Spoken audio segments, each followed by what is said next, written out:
बिस्मिल्लाहिर्रहमानिर्रहीम। अस्सलाम वालेकुम। मिक्स सब्जियां बनाएंगे। मिर्ची डालेंगे, हल्दी डालेंगे, मिक्स मसाला डालेंगे, मिर्च डालेंगे, नमक डालेंगे, पानी डाल के मिक्स करेंगे।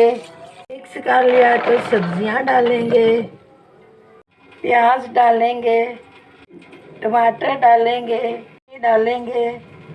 अब मिक्स करेंगे।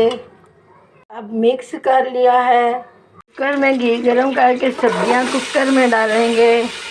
अब सब्जियां कुकर में डाल लिया। अब दम लगाएंगे 15 मिनट का, तो दम पुख्त सब्जियां बन जाएंगी। बिस्मिल्लाहिर्रहमानिर्रहीम। दम पुख्त सब्जियां बन गई। अब इनके ऊपर हरा धनिया छिड़कूंगी। माशाल्लाह माशाल्लाह, ये देख सकते हैं आप, हरा धनिया माशाल्लाह माशाल्लाह।